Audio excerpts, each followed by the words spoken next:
제가 오늘 발표할 내용은요, 매번 제가 들고 나온 내용인데, 시뮬레이트 무빙 베드라고 하는 모사 이동층이죠. 모사 이동층의 넌리니어한 거죠.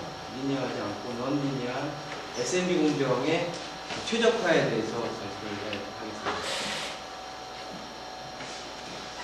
제 발표 순서인데요. 배경하고 SMB가 무엇인지, 모델링을 어떻게 하는 건지, 옵티마이제이션을 어떻게 했는지 결론을 말씀드리겠습니다. 아시겠지만 카이럴 컴파운드는 아주 자연상에 자연적으로 존재하는 또 많은 공정에서 나오는 그런 물질 중 하나입니다. 키럴이라고 하는 것은 아시다시피 이거 진통제인데요. 이 똑같은 모양을 하고 있으면서 거울상이 또 하나 있는 거죠. 근데 불행히도 이 거울상 중에서 한 형태만 항상 우리가 필요한 형태로 나오기 때문에 이러한 키럴상, 두 개의 거울상을 갖고 있는 두 분자를 한 상만 뽑아야 되는 그런 문제가 생겨요.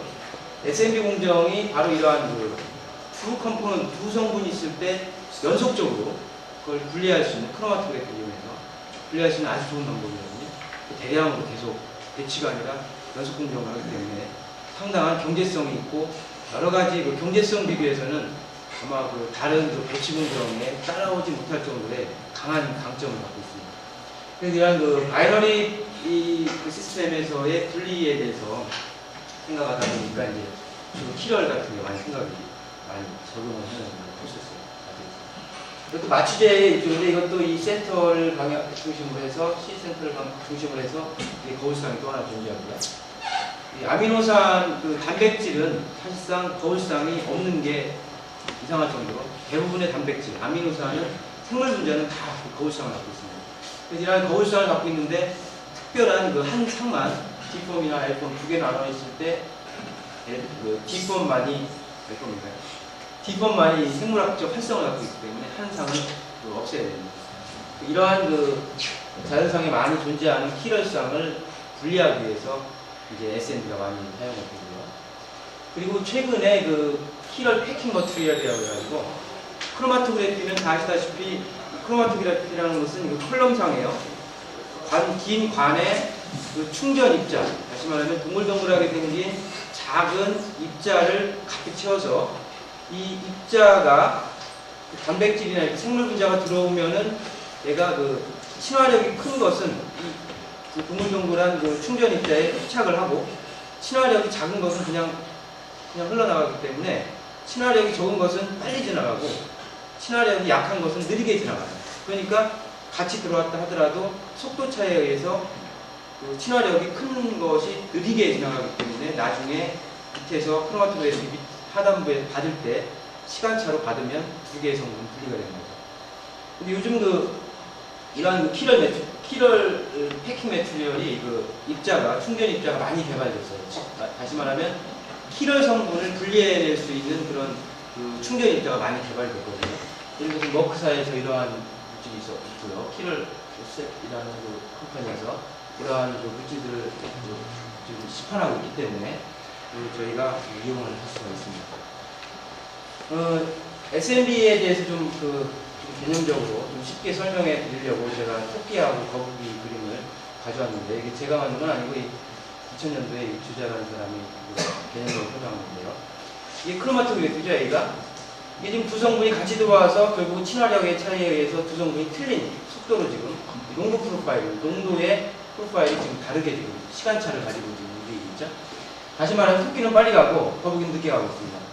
토끼 속도가 있고 거북이 속도가 있는데 만약에 토끼 속도보다는 조금 느리게 그리고 거북이 속도보다는 조금 빠르게 이 벨트를 역방향으로 이렇게 움직여준다면 계속 이게 토끼는 더 빨리 갈 것이고 토끼는 계속 앞으로 진행되는 방향이고요. 왜냐하면 늦게 가니까요. 얘가 토끼 속도보다 약간 느리게 벨트가 움직이니까. 그리고 이 거북이는 자꾸 더 처지게 됩니다. 그래서 결국은 나중에는 이쪽으로는 거북이가 떨어지고 오른쪽에는 토끼가 떨어지는 이러한 게 이제 SMB의 원리가 되겠습니다. 이게 이제 무빙 배드인데요, 이거는. 그래서 이제 SMB의 개념이라고 하는 것은 좀 전에 보신 게 이제 계속 벨트가 움직이는 무빙 배드거든요. 이렇게 고상은 계속 움직이고 액상은 그 반대 방향으로 카운터 커런트로 액상이 움직이면서 액상에 있는 두 성분이 분리가 되는 이 무빙 배드인데 SMB라고 하는 것은 무빙 배드하고 픽스드 배드의 중간 형태라고 보시면 돼요. 픽스드 배드는 그냥 파티클이 움직이지 않는 건데 이 SMB는 또한 이 파티클들이 움직이지 않아요. 그 대신에 컬럼이 많이 있습니다. 8개 아니면 뭐 20개 여러 가지 여러 개의 똑같은 사이즈의 컬럼이 여러 개 있는데 이 여러 개 있는 이 컬럼을 그냥 픽스드 베드 상태에서 두면서 액상을 주기적으로 시간차를 두면 일정한 시간마다 주기적으로 유체가 흐르는 방향에 따라서 같이 이렇게 움직여주면 유체의 흐름을 바꿔주는 거죠. 그 시간의 스위칭 타임에 따라서 그러면은 이 무빙 베드의 효과를 낼 수가 있어요. 자세한 건 이제 더 보시면 아시겠고. 그래서 이렇게 이 무빙 베드의 형태를 모사했다. 그 SMB, 시뮬레이트 무빙 베드라고 하는 이 프로세스는 세미 컨티뉴어스인데 아무튼 컨티뉴어스 시스템 계속 프로덕트를 낼 수가 있는데 이 사이클 시간에 따라서 계속 프로덕트를 낼 수가 있습니다.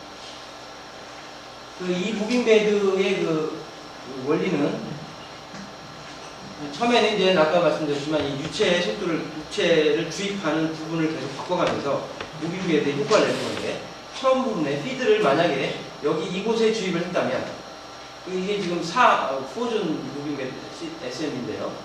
이쪽 그 라피네이트 쪽에서 빠른 흡기가 떨어지는 거고요. 익스트랙트 쪽에서 느린 거북이가 떨어지는 거예요. 그래서 이제 계속 연속적으로 떨어지는 건데요. AB 성분이 분리가 되는 건데요. 피드가 여기로 들어가면은 피드가 만약에 유체 흐름이 왼쪽에서 오른쪽으로 흐르고 있다면 그 다음 사이클 타면은 한 단계 앞서서 피드를 하는 거예요. 물론 라피네이트, 익스트랙트 다 네 포인트가 다 한 단계씩 앞서집니다. 그래서 결국은 익스트랙트 포인트에서만 계속 보면은 이 느린 그 거북이는 A 지점에서 계속 떨어지고요. 이 점에서 빠른 토끼는 이 B 지점에서 계속 떨어지기 때문에 연속적인 공격을 할 수 있고 두 컴포넌트를 아주 효과적으로 분리할 수가 있습니다. 근데 문제는 이게 좀 복잡하고 이 플로레이트가 4개가 있는데요. 4개 플로레이트를 적절히 조절해야 되고 컬럼을 어떻게 컨피규레이션 할 거냐 2개 할 거냐 2개, 3개, 4개를 할 거냐 뭐 이런 식으로 컬럼 컨피규레이션 문제가 되나 또 스위칭 타임 얼마나 속도를 가지고 이 움직이게 이 유체를 갖다가 주입한 스위칭 타임을 어떻게 할 거냐 이런 여러 가지 공정상의 최적화하는 문제가 있습니다. 그래서 이제 모델링을 해야 되는데요. 모델링은 이 컬럼 모델링인데 컬럼 모델은 이 편미방으로 표현되고요. 그래서 이렇게 표현되고 그 컬럼 모델 말고 이 컬럼과 컬럼 사이를 연결해주는 노드가 있는 여기에서 사실상 이 6웨이 밸브가 있어요. 6웨이 밸브가 있어서 이 6웨이 밸브가 탁탁탁 돌아가면서 그 스위칭 타임에 맞춰서 주입을 합니다. 즉 피드가 할 때 되면 피드를 주입하고 그리고 익스트랙트 포인트가 익스트랙트 빼내고 6웨이 밸브의 형태를 가상으로 이제 모델링을 해야 되는데 이렇게 노드라고 결정해놓고 6개의 피드를 갖다가 적절히 시간마다 스위칭해주는 그런 모델이 필요하고 이렇게 두 모델을 통해서 이제 SMB 모델링을 할 수가 있습니다. 이 모델링이 아까 가장 주안점이 되는 것은 이 평형식인데요. 이 단백질이 이제 파티클에 흡착이 되는데 얼마나 흡착이 될 거냐를 갖다가 이제 모델 흡착 정도를 얘기하는 것이 이제 평형 흡착식인데요. 이 평형 흡착식이 사실상 이 토끼가 얼마나 빨리 갈 것이고 거북이는 얼마나 느리게 달려갈 것인가에 대한 속도를 결정해주는 가장 중요한 팩트입니다. 그래서 이 이큐럼 알트엄을 이 평형식을 잘 모델링해야만 정확히 모델링해야만이 이것이 정확한 속도를 알 수 있고 따라서 스위칭 타임을 조절해서 토끼보다는 느리게 거북이보다는 빠르게 운전할 수가 있습니다. 이 문제가 사실상 쉽지가 않은 문제예요. 리니어한 케이스는 즉 착평형식이 리니어하면은 이거 어널리틱하게 답이 나와버려요. SM입니다. 하지만 넌리니어한 경우에는 이게 불가능해요. 이 속도를 예측한다는 것이. 그러니까 어널리틱하게. 그래서 이제 수치적인 방법을 써야 됩니다. 보시는 바와 같이 이렇게 넌리니어한 경우죠. 액상의 단백질의 농도에 따라서 고상의 충전 입자에 얼마만큼 흡착이 할 거냐. 그런 게 입착식인데요. 입착식이 이제 이런 식으로 넌리니어한 경우죠. 이러한 경우도 마찬가지로 이제 3차원으로 표현되는데 넌리니어가 약간 곡선으로 이렇게 되어 있어요. 이런 제가 오늘 발표드릴 것은 바로 이런 넌리니어한 흡착식이 있을 경우에는 어떻게 이 SMB의 운전 조업 조건을 최적화할 거냐. 대해서 말씀을 드리려고 하는 거죠. 그래서 이제 최적화에 대해서 말씀을 드리자면, 지금 제가 이제 발표하는 내용이요, 올해 KJCH에 발표한 내용입니다. 7월달에, 8월달인가 발표된 내용인데요. 지금 하나, 둘, 몇 가지 전에 연구자들이 연구해온 제가 문헌조사를 하면서 98년도, 99년도, 2000년도, 2002년도, 2003년도까지 이 SMB 공정의 최적화에 대해서 나온 데이터, 문헌을 조사해 보면은 대부분 non-linear면 이퀄리brium 스테이지, linear고 또 이퀄리brium, 이렇게 non-linear 하면서 또 non-equilibrium인 경우에 SMB의 최적화에 대해서 나온 논문은 보시면은 플라트 이쪽하고, 그리고 SMB 모델이 이제 TMB라고 이제 무빙 베드로 모델링을 할 수 있고, SMB 시뮬레이션 무빙 베드로 모델링 할 수 있는 모델링 방법이 두 가지인데, 보시는 바와 같이 저희하고 가장 가까운 연구를 한 분이 이쪽 플라트 2002년도에 발표된 논문인데, 이것이 non-linear 하면서도 non-equilibrium이면서도 SMB 모델을 이용하고 있습니다. 다른 부분은 거의 다 TMB 모델, SMB 모델을 TMB로 요약과 간단하게 표현한 거죠. 실제로 SMB 가지고 옵티마이제이션을 한 것은 별로 많지가 않았어요. 왜냐하면 SMB 공정이 훨씬 더 복잡하거든요. 그리고 컨트롤 문제가 들어가면은 SMB 모델을 쓰면은 상당히 복잡하기 때문에 컨트롤 문제 들어가면 다 TMB로 하더라고요. 아무튼 SMB 쪽을 하면서 또 TMB 모델까지 겸용하면서 이렇게 한 논문은 아마도 저희가 2004년도에 발표한 것이 아무튼 이런 쪽으로는 처음이지 않을까 생각하기 때문에. 그리고 오브젝티브 펑션이 있는데, 이 최적화를 하려면 목적함수가 필요하죠. 목적함수를 두 개를 썼어요. 즉 프로덕티비티, 생산성과 디소번트의 양, 두 가지 썼고요. 또 베리어블 같은 컨스트레인트 같은 건 비슷하게 썼습니다. 그리고 이제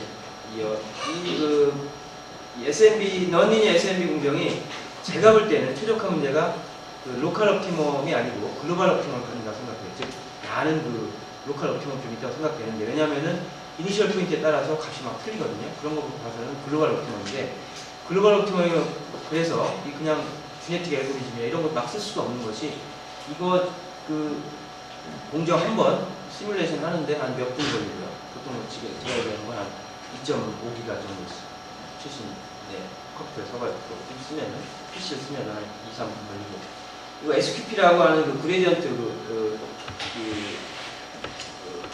기울기 그레디언트 방법을 써가지고 하는 뉴턴 SQP 같은 방법을 써도 이것이 시간이 한 서너 시간씩 걸리거든요. 그래서 만약에 주네틱 알고리즘 같은 거 쓰면은 너무 많은 시간이 걸리기 때문에 현실적으로 좀 사용하기 불편해서 제가 SQP를 쓰면서, 하지만 다중 레벨, 즉 여러 가지 스텝을 거쳐서 최적화에 도입하려고 하는 그러한 방법을 썼습니다. 그래서 이제 잠깐 보시면요, 크로마토그래피의 움직임은 지금 보시는 바와 같이 이렇게 빠른 토끼는 빨리 가고요. 느린 거 보면 자꾸 쳐지고 있죠. 그래서 이쪽 나중에 컬럼 마지막 부분에서 두 부분을 분리하는 게 크로마토그래피 공정이고요. 그리고 이게 SMB 공정이에요. SMB 공정은 지금 보시다시피 이 컬럼이에요. 컬럼이 1번부터 8개까지 있고, 컨센트레이션이 방향이 한 사이클, 즉 스위칭 타임 하기 전에 한 피리오드에서의 연속적으로 이렇게 움직이는 거 보고 계시죠? 그러니까 즉 다시 말하면 솔루션이 스테이트 가는 게 아니라 사이클릭 스테이트로 가기 때문에, 이 사이클릭 스테이트도 스테이트가 아니고 쿼지 스테이트예요. 즉 다시 말하면 사실상 스테이트는 존재하지 않는, 되게 많이 계속 바뀌고 있는 그러한 모양을 보고 있죠. 이거는 축적된 어큐뮬레이티브 보여드리는 거예요. 그래서 이제 저희가 이제 제시한 여기 발표하는 논문인데요.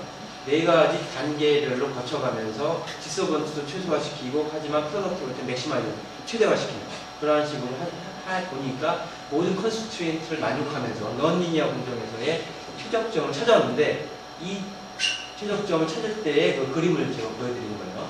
이쪽은 컨스트레인트가 안 맞고 컨스트레인트 무시한 상태로 그냥 최적화한 것이고, 이쪽은 컨스트레인트 다 맞춰가면서 이제 가장 최종적이라고 제가 보여드리는 건데, 하지만 이것이 제가 글로벌 옵티멈이라고는 제가 확신을 못합니다. 하지만 글로벌 옵티멈에 가깝다고는 말씀드릴 수 있어요. 그래서 결론적으로 말씀드리면 그 모델 베이스로 넌리니어 SMB 공정을 제가 최적화를 했는데, 아무튼 이 문제가 쉽지만 않았고 여러 가지 다중 레벨로서 저희가 시작을 했고요. 이제 서번트 양을 최소화시켰고 프로덕트를 맥시마이즈 최대화시키는 그러한 알고리즘을 저희가 발표했습니다. 결국은 그 저희가 앞으로 응용하고 싶은 거는 이제 바이오 세퍼레이션 쪽인데,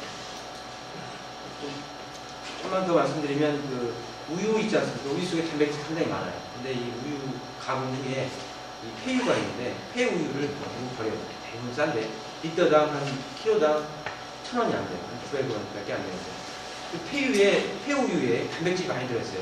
유유하고. 근데 매우 희석되어 있어요. 매우 저농도로 되어 있거든요. 이 저농도로 되어 있는 한 5가지 정도의 단백질이 괜찮은 단백질이 있는데, 그걸 싸니까 그러니까 원료는 싸니까 이 싼 걸 갖다가 SMB를 통해, SMB는 대량 공정에다가 한꺼번에 수 있는 경제성을 있는 거기 때문에 이 폐유의 저희 학교에서 낙농지원센터가 있는 낙농지원센터에서의 우유 쪽에 관심이 많기 때문에 우유를 갖다가 단백질에 있는 걸 아주 효과적으로 빼낼 수 있는 게 SMB가 아니거든요. SMB 쪽으로 추출을 해낼 수 있는 생각을 하고 있습니다.